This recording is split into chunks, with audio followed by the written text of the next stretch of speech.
जय छठ माता। मैं एक छठ माता का कथा सुनाने जा रही हूँ। एक राजा थे, बहुत बड़े राजा थे। उनका 12 कोस का राज था। 12 कोस का राज था। अपने 12 कोस के राज में अपने प्रजा को बहुत खुशी देखना चाहते थे और बहुत खुश रखना चाहते थे। उन्हें जो भी ज़रूरत पड़ता था वो राजा साहब पूरा करते थे। प्रजा जो भी मांग कर लेते थे वो राजा साहब को लगता था किसी तरह से हम प्रजा को पूरा कर देंगे। यदि पूरा नहीं करेंगे तो मेरा नाम क्या रह जाएगा इस दुनिया में, संसार में मेरा नाम कुछ भी नहीं होगा। ऐसे यदि इन लोग का मांग पूरा करेंगे तो मेरा नाम जिंदगी भर अमर रहेगा। राजा साहब यही सोचकर अपना प्रजा को काम करते थे और प्रजा को हौसला को बढ़ाते थे और कोई काम भी आगे को ले जाते थे। प्रजा सब एक दिन बैठक किए राजा के सामने बैठक किए और बैठक करके कहें कि राजा साहब, लोग आते हैं गर्मी के दिन में प्यासे, तो एक तालाब खतवा दीजिए। प्रजा लोग उसमें पानी पिएंगे, गोरू जानवर सब पानी पिएगा, अच्छा रहेगा, आपको बहुत पुण्य मिलेगा। राजा साहब सोचे ये तो बहुत अच्छी बात है, खतवा देंगे तालाब। ये क्या किए कि राजा साहब तालाब खतवाने लगे।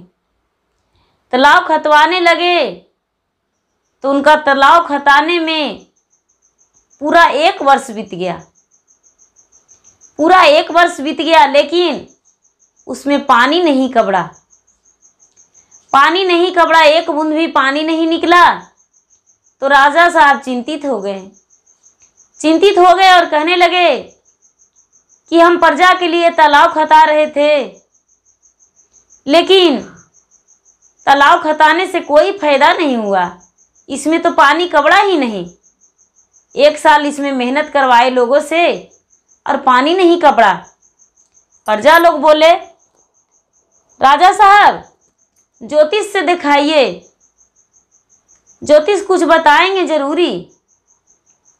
राजा साहब तो बोले कि ठीक है, ज्योतिष को तुम लोग बुलाओ और दिखाओ क्यों नहीं पानी कबड़ रहा है।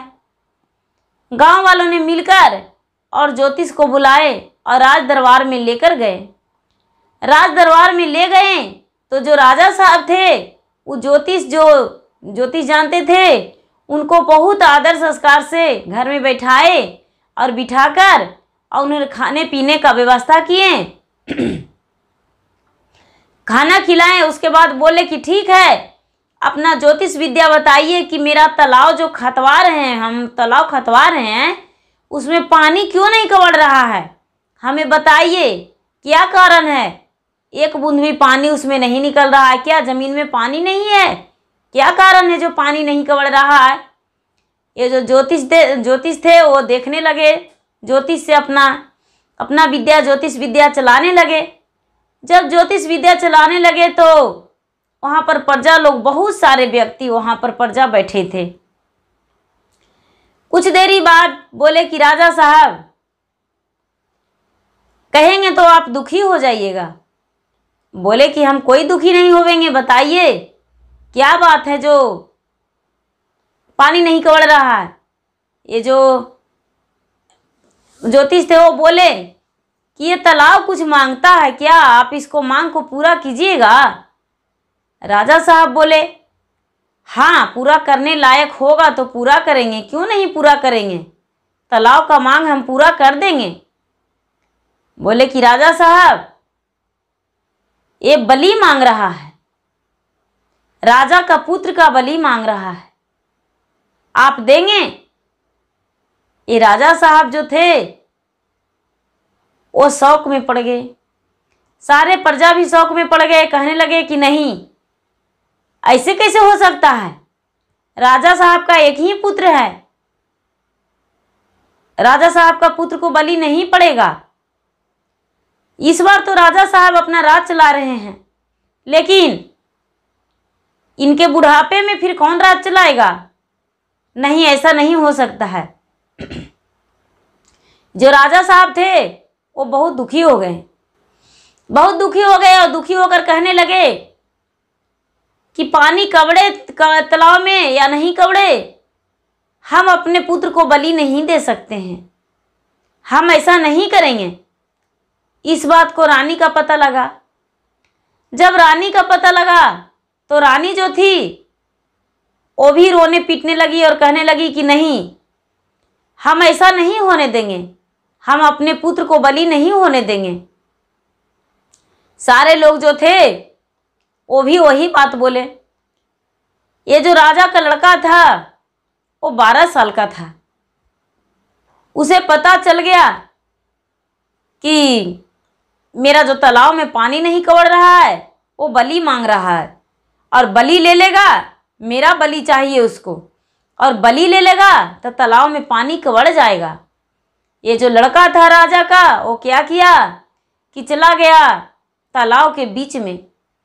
तालाब के बीच में जाकर और हाथ जोड़कर और पूर्व मुँह खड़ा हो गया और भगवान के ध्यान में लग गया। भगवान को ध्यान में लग गया, सूर्य भगवान को ध्यान में, और कहने लगा कि हे इंद्रन महाराज, आप में यदि सही शक्ति होगा और आप सचमुच में आप बलि मांगते होंगे तो ले लीजिए मेरा बलि, और इस तालाब में पानी पूरा छछकाल कर दीजिए। ये जो लड़का था वो जब सुमरन किया तो इसका सुमरन इंद्रदेव स्वीकार कर लिए और पूरा छछकाल पानी तालाब में हो गया। पूरा पानी तालाब में भर गया, इतना पानी भर गया, इतना पानी भर गया कि ये लड़का जो था तालाब में ही रह गया, तालाब से नहीं निकला। राजा साहब को सब कोई बताए कि राजा साहब, आपका जो बेटा थे वो बीच तालाब में जाकर पता नहीं क्या कर रहे थे हाथ जोड़कर, और उसके बाद अपना आप रूपी पानी हो गया, आपका लड़का तालाब में ही रह गए।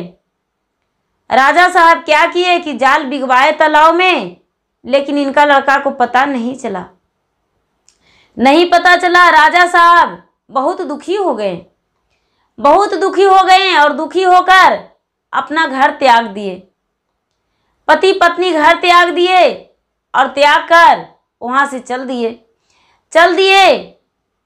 तो रास्ते में उनका एक बूढ़ी माता मिले तो कहने लगे कि कहाँ जा रहे हो, बताओ।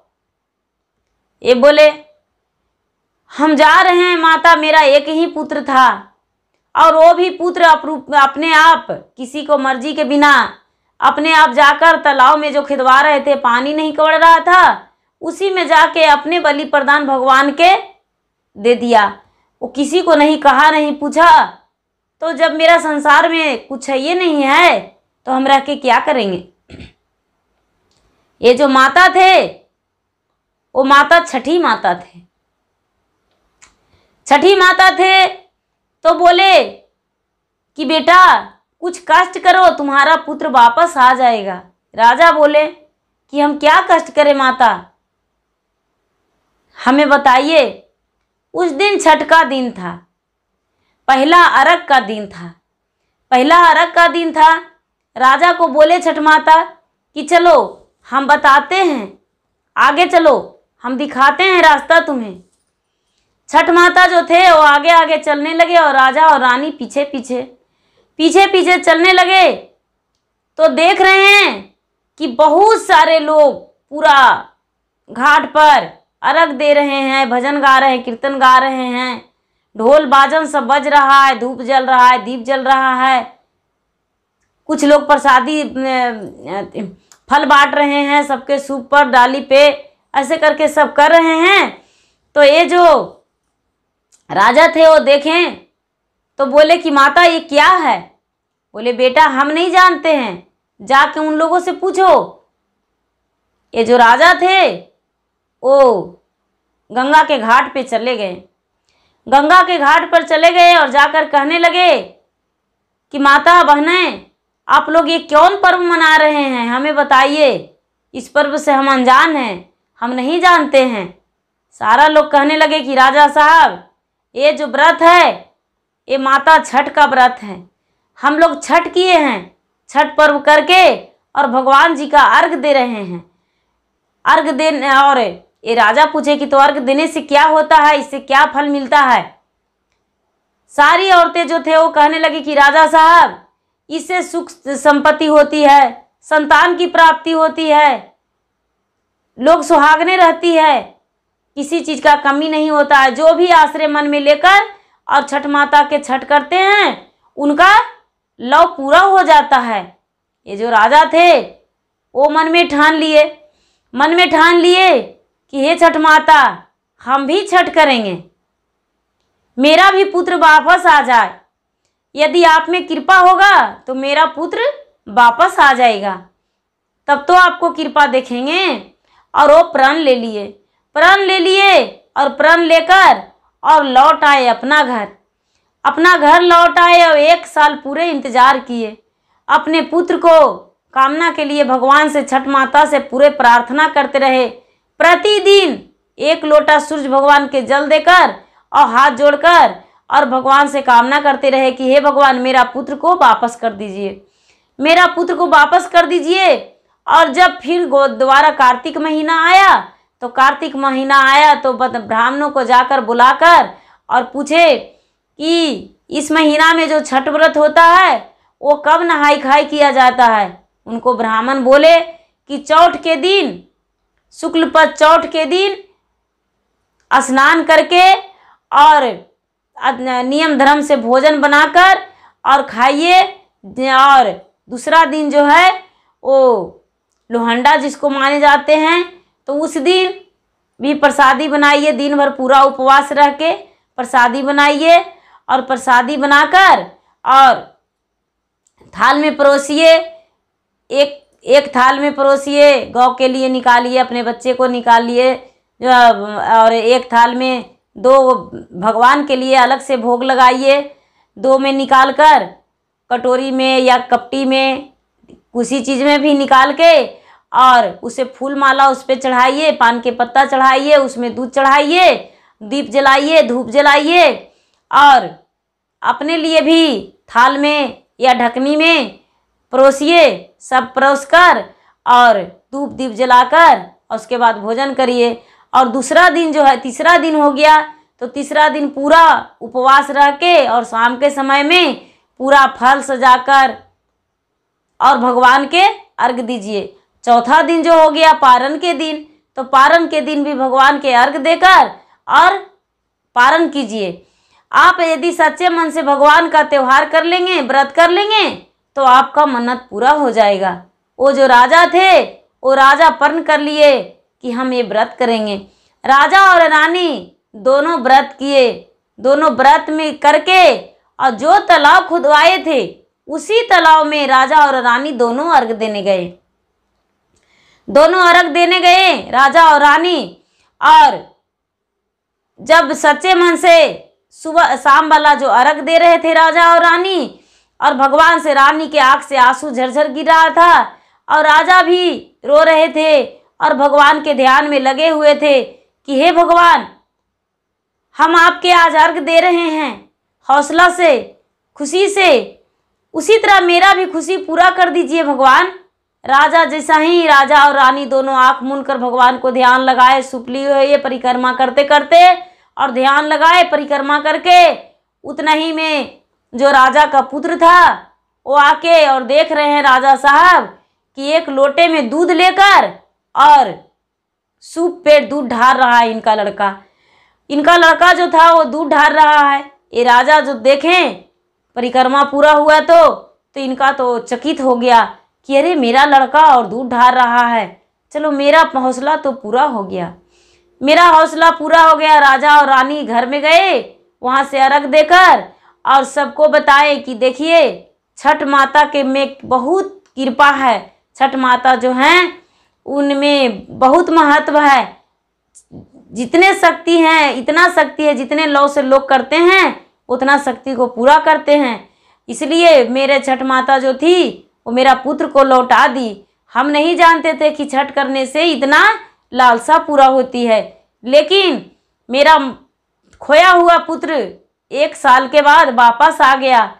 इसी तालाब से अचानक पता नहीं कैसे आया, वो बच्चा से जब लोग पूछने लगे तो बच्चा बोला कि मुझे क्या पता, हम तो भगवान को दूध ढार रहे थे, हम तो कहाँ थे, मुझे कुछ भी नहीं पता, हमें क्या पता। हमें तो एक माता आई और बोली तुम्हारी माँ छठ कर रही है, चलो दूध ढार लो, तो हम दूध ढारने आए। हम तो अपने माँ के पास थे, अपने पिताजी के पास थे। ये बच्चा कहने लगा हम तो कहीं नहीं थे, अपने माता पिता के पास थे, हम कहीं नहीं गए थे। इन्हें तो कुछ पता भी नहीं था कि हम कहाँ थे और नहीं थे। छठ माता की कृपा से राजा साहब का पुत्र लौट गया, और जो राजा साहब थे उस दिन से छठ में बहुत दान पुण्य करने लगे और बहुत सच्चे मन से, हृदय से छठ माता का पूजा करने लगे, अर्घ देने लगे, और दूसरों को भी कहने लगे कि छठ का जो त्योहार है वो आप लोग भी कीजिए।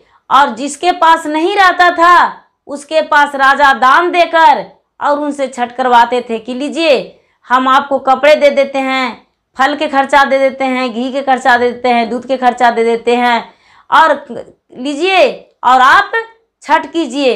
ऐसे कह के और पूरा विधि बताते थे कि एक दिन नहाई खाई कीजिए, दूसरा दिन लोहंडा कीजिए, तीसरा दिन अर्घ दीजिए, चौथा दिन भी अर्घ दीजिए, तीसरा दिन जो दिन पूरा 24 घंटा उपवास रह जाइए, और चौथा दिन जो है उस दिन पारण कीजिए नियम धर्म से। पूरा कार्तिक महीना में कार्तिक का महत्व रखिए, माता का छठ कीजिए, छठ माता का। ऐसे कह के और राजा सबको समझाए और बताए और अपना बारे में भी बताए कि मेरा छठ नहीं करते तो पुत्र नहीं लौटता, ऐसा कह के और सबको बताए और छठ के लिए आगे का बताए कि नहीं छठ करना जरूरी है। जय छठ माता। जैसे उस राजा पे दया किए, खोए हुए पुत्र को वापस किए माता, उसी तरह सब पे दया कीजिए माँ। किसी को भी पुत्र का दुख ना दीजिए, सबको पुत्रवती बनाइए माता, सुहागन रखिए, घर में अंधन लक्ष्मी से भरा रखिए माता। जय लक्ष्मी माता, जय छठ माता।